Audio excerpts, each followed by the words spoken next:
ಎಲ್ರಿಗೂ ನಮಸ್ಕಾರ. First of all ಎಲ್ರಿಗೂ ನಮಸ್ಕಾರ, ಸ್ವಾಗತ ಸುಸ್ವಾಗತ. ಇಂದು ಭಾನುವಾರ ಅಂತಂದರೆ ಇವತ್ತು ಆದಿತ್ಯವಾರದಂದು 3 ಗಂಟೆ ಸುಮಾರಿಗೆ ಅಂತಂದರೆ ಒಂದು 3 ಗಂಟೆ ಹೊತ್ತಿಗೆ ಇವತ್ತು ಎಲ್ರಿಗೂ ಗೃಹಲಕ್ಷ್ಮಿ ಯೋಜನೆ ಹಣ ಜಮಾ ಆಗುತ್ತೆ. ಯಾಕಪ್ಪ ಅಂತಂದರೆ 2ನೇ ತಾರೀಕು ಲಕ್ಷ್ಮೀ ಹೆಬ್ಬಾಳ್ಕರ್ ಅವರು ಹೇಳಿದರು, ಆಲ್ಮೋಸ್ಟ್ 1ರಿಂದ 2ನೇ ತಾರೀಕು ಒಳಗಡೆ ನಾವು ಹಣ ಜಮಾ ಮಾಡ್ತೀವಿ, ಪ್ರತಿಯೊಬ್ಬರಿಗೂ ಹಣವನ್ನು ಹಾಕ್ತೀವಿ, ಟೆನ್ಷನ್ ಆಗುವಂಥ ವಿಚಾರ ಇಲ್ಲ, ಎಲ್ರಿಗೂ ಹಣ ಬರಲಿ ಅಂತ ಹೇಳಿದರು. ಎಸ್, ಡೆಫಿನೆಟಾಗಿ ಎಲ್ರಿಗೂ ಹಣ ಬರುವಂಥ ಸಾಧ್ಯತೆ ಇದೆ. ಸಾಧ್ಯತೆ ಎಲ್ರಿಗೂ ಹಣ ಬರುವಂಥ ಸಾಧ್ಯತೆ ಇರುವಂಥದ್ದು. ಎಸ್, ನೋಡ್ತಾ ಹೋಗೋಣ ಏನು ಕತೆ, ಹಣ ಬರುತ್ತಾ ಅಥವಾ ಬರೋದಿಲ್ವಾ ಅಥವಾ ಹೇಗೆ ಅಂತ ನೋಡ್ತಾ ಹೋಗೋಣ ಅಂತ ಹೇಳ್ತಾ ಶುರು ಮಾಡಿ ಇವತ್ತೊಂದು ವಿಡಿಯೋವನ್ನು. ತುಂಬ ಜನ ಇದ್ರ ಬಗ್ಗೆ ನನ್ನ ಹತ್ರ ಕೇಳ್ತಾ ಇದ್ದೀರಾ, ಸರ್ ನಮ್ಗೆ ಹಣ ಬರ್ತಾ ಇಲ್ಲ, ನಮ್ಗೆ ಈ ರೀತಿ ಆದರೆ ಹೇಗೆ, ನಮಗೆ ಹಣ ಇಷ್ಟೊತ್ತೊಳಗಡೆ ಬರಬೇಕಿತ್ತು ಸರ್, ಅಂದರೆ ಈ ರೀತಿ ಆದರೆ ಹೇಗೆ ಸರ್ ಅಂತ ಇಲ್ಲಿ ಪ್ರತಿಯೊಬ್ಬರು ಕೇಳ್ತಾ ಇದ್ರು. ಎಸ್, ಡೆಫಿನೆಟಾಗಿ ನಾನು ನಿಮಗೆ ತಿಳಿಸ್ಕೊಡ್ತಾ ಹೋಗ್ತೀನಿ. ಫಸ್ಟ್ ಆಫ್ ಆಲ್ ಇಲ್ಲಿ ಎಲ್ರಿಗೂ ಕೂಡ ಇಲ್ಲಿ ನಾನು ನಿಮಗೆ ಏನು ಲಕ್ಷ್ಮೀ ಹೆಬ್ಬಾಳ್ಕರ್ ಅವರು ಇಲ್ಲಿ ಆಲ್ಮೋಸ್ಟ್ ಇಲ್ಲಿ ಹೇಳಿದ್ದಾರೆ, ಆಲ್ಮೋಸ್ಟ್ ಹಣ ಹಾಕ್ತೀವಿ ನಾವು, ಎಲ್ರಿಗೂ ಹಣ ಬರುವಂಥ ಸಾಧ್ಯತೆ ಇದೆ ಅಂತ ಹೇಳಿದ್ದಾರೆ. ನೀವು ಟೆನ್ಷನ್ ಆಗುವಂಥ ವಿಚಾರ ಇಲ್ಲ, ಇಲ್ಲಿ ಏನು ಆಲ್ಮೋಸ್ಟ್ ನೀವು ಟೆನ್ಷನ್ ಮಾಡ್ಕೊಳ್ಳುವಂಥ ವಿಚಾರವೇ ಇಲ್ಲ. ಯಾಕಪ್ಪ ಅಂತಂದರೆ ನೀವು ವರಿ ಮಾಡ್ಕೊಳ್ಳುವಂಥ ಅವಶ್ಯಕತೆ ಏನಿಲ್ಲ. ಇಲ್ಲಿ ಎಲ್ಲರೂ ಕೂಡ ಇಲ್ಲಿ ಕೇಳ್ತಿರುವಂಥದ್ದು ಇದನ್ನೇ, ಹಣ ಬರ್ತಾ ಇಲ್ಲ ಅಂತ. ಎಸ್, ಡೆಫಿನೆಟಾಗಿ ಟೆನ್ಷನ್ ಆಗುವಂಥ ವಿಚಾರ ಇಲ್ಲ.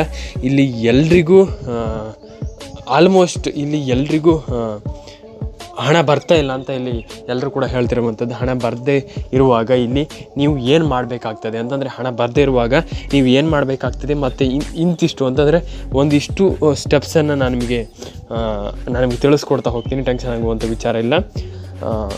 ಏನು ಒಂದಿಷ್ಟು ಸ್ಟೆಪ್ಸ್ ಹೇಗೆ ಒಂದಿಷ್ಟು ಸ್ಟೆಪ್ಸನ್ನು ಕಲಿಯುವಂಥದ್ದು, ಒಂದಿಷ್ಟು ಸ್ಟೆಪ್ಸನ್ನು ಹೇಗೆ ನಾವು ತಿಳ್ಕೊಳ್ಳುವಂಥದ್ದು ಅಂತ ನಾನು ನಿಮಗೆ ತಿಳಿಸ್ಕೊಡ್ತಾ ಹೋಗ್ತೀನಿ. ಸ್ನೇಹಿತರೆ, ಫಸ್ಟ್ ಆಫ್ ಆಲ್ ನೀವು ಏನು ಮಾಡಿಯಪ್ಪ ಅಂತಂದರೆ, ಒಂದು KYC ಮಾಡ್ಕೊಳ್ಳಿ. ಫಸ್ಟ್ ಆಫ್ ಆಲ್ KYC ಮಾಡ್ಕೊಳ್ಳಿ. KYC ಮಾಡ್ಕೊಂಡಾದಮೇಲೆ ನಿಮ್ಮ ಒಂದು phone number is very important, ಎಲ್ರಿಗೂ ಗೊತ್ತಿರುವಂಥ ವಿಚಾರ. ನೀವು KYC ಮಾಡ್ಕೊಂಡ್ಮೇಲೆ ನಿಮ್ಮೊಂದು ಫೋನ್ ನಂಬರನ್ನು ಸ್ವಲ್ಪ ಸರಿ ಮಾಡಿಟ್ಕೊಳ್ಳಿ. ಖಂಡಿತವಾಗ್ಲೂ ನಿಮ್ಮೊಂದು phone number is very important. ನಾನು ಪ್ರತಿಯೊಬ್ಬರಿಗೆ ಹೇಳ್ತೀನಿ, ಫೋನ್ ನಂಬರನ್ನು ಸ್ವಲ್ಪ ಸರಿ ಮಾಡಿಟ್ಕೊಳ್ಳಿ. ನಿಮ್ಮೊಂದು ಫೋನ್ ನಂಬರ್ ಎಲ್ರಿಗೂ ವೆರಿ ಇಂಪಾರ್ಟೆಂಟ್. ಯಾಕಪ್ಪ ಅಂತಂದರೆ ಕೆಲವರು ಇವಾಗ ಸರ್ ಇಲ್ಲ ಸರ್ ಆ ರೀತಿ ಏನಿಲ್ಲ, ಫೋನ್ ನಂಬರ್ ಏನು ಬೇಕಾಗೋದಿಲ್ಲ, ಆ ರೀತಿ ಏನಿಲ್ಲ ಸರ್. ಖಂಡಿತವಾಗ್ಲೂ ಹೇಳ್ತೀನಲ್ಲ, phone number is very important. ನಿಮ್ಮೊಂದು ಫೋನ್ ನಂಬರ್ ನೀವು ಸರಿ ಮಾಡಿ ಇಟ್ಕೊಂಡ್ರೆ ಮಾತ್ರ ನಿಮ್ಗೆ ಹಣ ಬರುತ್ತೆ, ಬಿಟ್ಟರೆ ಇಲ್ಲಾಂತಂದು ದೇವ್ರಣೆ ಹಣ ಬರೋಲ್ಲ. ಅದಕ್ಕೆ ನಾನು ಹೇಳ್ತಾ ಇರುವಂಥದ್ದು, ಫೋನ್ ನಂಬರ್ನ ಸ್ವಲ್ಪ ಸರಿ ಮಾಡಿಟ್ಕೊಳ್ಳಿ. ಅದ್ರ ಬಗ್ಗೆ ನಾನು ನಿಮಗೆ ತಿಳಿಸ್ಕೊಡ್ತೀನಿ, ಟೆನ್ಷನ್ ಆಗುವಂಥ ವಿಚಾರ ಏನಿಲ್ಲ. ಇಲ್ಲಿ ನಾನು ಅದಕ್ಕೆ ಹೇಳ್ತಾ ಇರುವಂಥದ್ದು, ನಿಮ್ಮೊಂದು phone number is very important. ಅದಕ್ಕೆ ನಾನು ಹೇಳ್ತಾ ಇರುವಂಥದ್ದು, ಇಲ್ಲಿ ಎಲ್ಲರೂ ಕೂಡ ನಿಮ್ಮೊಂದು ಫೋನ್ ನಂಬರನ್ನು ಕರೆಕ್ಟಾಗಿ ಇಟ್ಕೊಳ್ಳಿ. ಎಸ್, ಇನ್ನು ಇದಾದ ಮೇಲೆ ಪಿಂಚಣಿ ಯೋಜನೆ ಹಣ, ಅದು ನಿಮಗೆ ಇಲ್ಲಿ ಪಿಂಚಣಿ ಯೋಜನೆ ಹಣ ಬರ್ತಾ ಇಲ್ಲ ಅಂತ ಕೆಲವರು ಹೇಳಿದರು. ಮತ್ತು ಖಂಡಿತವಾಗ್ಲೂ ಇನ್ನೊಂದು ವಿಡಿಯೋ ಮಾಡಿದ್ದೀನಿ ನಾನು, ಐ ಕಾರ್ಡಲ್ಲಿ ಹಾಕ್ತೀನಿ, ಅದನ್ನು ನೋಡಿ ಖಂಡಿತವಾಗ್ಲೂ ಅದನ್ನು ನೋಡಿಬಿಟ್ಟು ನೀವು ಸ್ವಲ್ಪ ಅರ್ಥ ಮಾಡ್ಕೊಳ್ಳಿ, ಯಾಕೆ ಹಣ ಬರ್ತಾ ಇಲ್ಲ, ಮತ್ತು ಕೆಲವರಿಗೆ ಯಾಕೆ ಹಣ ನಿಂತೋಗಿರುವಂಥದ್ದು ಆದರೂ ಯಾಕೆ, ಅದನ್ನು ನೀವು ಅದ್ರ ಬಗ್ಗೆ ನಾನು ನಿಮಗೆ ವಿಡಿಯೋ ಮಾಡಿದ್ದೀನಿ, ನೋಡಿ ಖಂಡಿತವಾಗ್ಲೂ ನೋಡಿ, ಟೆನ್ಷನ್ ಆಗುವಂಥ ವಿಚಾರ ಇಲ್ಲ.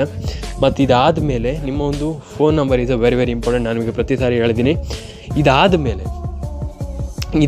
ಮೇಲೆ ನಿಮ್ಮ ಒಂದು ಗೃಹಲಕ್ಷ್ಮಿ ಯೋಜನೆ ಹಣ ಬರಬೇಕಂತಂದರೆ ನೀವೆಲ್ಲರೂ ಕೂಡ NCPI ಮ್ಯಾಪಿಂಗನ್ನು ಮಾಡಲೇಬೇಕು.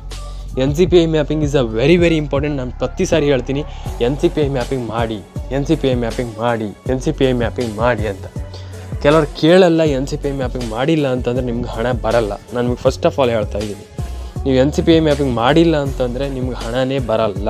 ಫಸ್ಟ್ ಆಫ್ ಆಲ್ ಎಲ್ರಿಗೂ ನಾನು ಹೇಳುವಂಥದ್ದು, ನೀವು ದೇವರನ್ನೇ ಹೇಳ್ತೀನಲ್ಲ, ನೀವು NCPI ಮ್ಯಾಪಿಂಗ್ ಮಾಡಿಲ್ಲ ಅಂತಂದರೆ ನಿಮ್ಗೆ ಹಣ ಬರಲ್ಲ.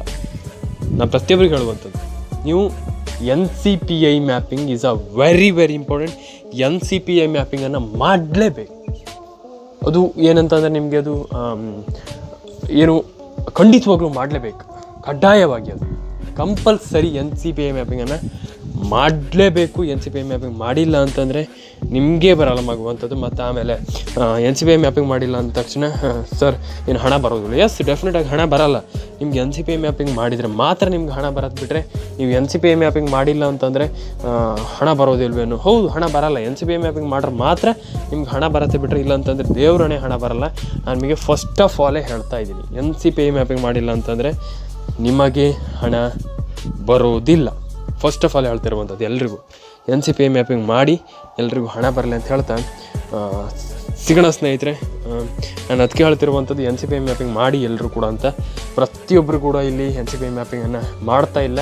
NCPI ಮ್ಯಾಪಿಂಗನ್ನು ಮಾಡ್ಕೊಳ್ಳಿ ಎಲ್ಲರೂ ಕೂಡ. ಇಲ್ಲಿ NCPI ಮ್ಯಾಪಿಂಗ್ ಮಾಡಿಲ್ಲ ಅಂತಂದರೆ ಇನ್ನೂ ದೊಡ್ಡ ಪ್ರಾಬ್ಲಮ್ ಆಗ್ತದೆ. NCPI ಮ್ಯಾಪಿಂಗನ್ನು ಮಾಡ್ಕೊಳ್ಳಿ ಅಂತ ಹೇಳ್ತಾ ಸ್ನೇಹಿತರೆ, ಪ್ರತಿಯೊಬ್ಬರು ಕೂಡ ಇಲ್ಲಿ NCPI ಮ್ಯಾಪಿಂಗನ್ನು ಮಾಡ್ತಾ ಇಲ್ಲ. ಅದಕ್ಕೆ ನಾನು ಹೇಳುವಂಥದ್ದು NCPI ಮ್ಯಾಪಿಂಗನ್ನು ಮಾಡ್ಕೊಳ್ಳಿ, ತುಂಬ ಇಂಪಾರ್ಟೆಂಟ್ ಆಗಿರುವಂಥದ್ದು. ಅಂತಂದರೆ NCPI ಮ್ಯಾಪಿಂಗ್ ಅಂತಂದರೆ ಕೆಲವರಿಗೆ ಗೊತ್ತಿರ್ಬೋದು, NCPI ಮ್ಯಾಪಿಂಗ್ ಮಾಡಿಲ್ಲ ಅಂತಂದರೆ ಹಣ ಬರಲ್ಲ. ಹಾಗಾಗಿ NCPI ಮ್ಯಾಪಿಂಗನ್ನು ಮಾಡ್ಕೊಳ್ಳಿ. ಮತ್ತು ನೀವು ವರಿ ಮಾಡ್ಕೊಳ್ಳುವಂಥದ್ದು ಏನಿಲ್ಲ, ಅಯ್ಯೋ ಹಣ ಬಂದಿಲ್ಲ ಅಂತ ಟೆನ್ಷನ್ ಆಗುವಂಥದ್ದು ಏನಿಲ್ಲ. NCPI ಮ್ಯಾಪಿಂಗನ್ನು ಮಾಡ್ಕೊಳ್ಳಿ, ನಿಮ್ಗೆ ತುಂಬ ಇಂಪಾರ್ಟೆಂಟ್ ಆಗುವಂಥದ್ದು. ಖಂಡಿತವಾಗ್ಲೂ NCPI mapping is a very very important. NCPI mapping ಮಾಡ್ಕೊಳ್ಳಿ. ಸಿಗೋಣ ಸ್ನೇಹಿತರೆ. ಹಾಗಾದರೆ ನೆಕ್ಸ್ಟ್ ವಿಡಿಯೋದಲ್ಲಿ ಲೈಕ್ ಮಾಡ್ಕೊಳ್ಳಿ, ಶೇರ್ ಮಾಡ್ಕೊಳ್ಳಿ, ಕಮೆಂಟನ್ನು ಮಾಡ್ಕೊಳ್ಳಿ ಸ್ನೇಹಿತರೆ. ನಿಮ್ಮೊಂದು comment is a very very important. ಕಮೆಂಟನ್ನು ಮಾಡ್ಕೊಳ್ಳಿ, ಪಕ್ಕದಲ್ಲಿ ಬರುವಂಥ ಬೆಲ್ ಬಟನ್ನ ಕ್ಲಿಕ್ ಮಾಡ್ಕೊಳ್ಳಿ ಅಂತ ಹೇಳ್ತಾ, ಎಲ್ಲರೂ ಕೂಡ ಲೈಕ್ ಆ್ಯಂಡ್ ಶೇರ್ ಆ್ಯಂಡ್ ಕಮೆಂಟನ್ನು ಮಾಡ್ಕೊಳ್ಳಿ ಅಂತ ಹೇಳ್ತಾ ಸಿಗೋಣ ಸ್ನೇಹಿತರೆ ನೆಕ್ಸ್ಟ್ ವಿಡಿಯೋದಲ್ಲಿ. ಎಲ್ಲರೂ like and share and subscribe ಮಾಡ್ಕೊಳ್ಳಿ ಅಂತ ಹೇಳ್ತಾ ಎಲ್ರಿಗೂ ನೆಕ್ಸ್ಟ್ ವಿಡಿಯೋದಲ್ಲಿ ಸಿಗೋಣ. ಎಲ್ರಿಗೂ ಟಾಟಾ, ಬಾಯ್.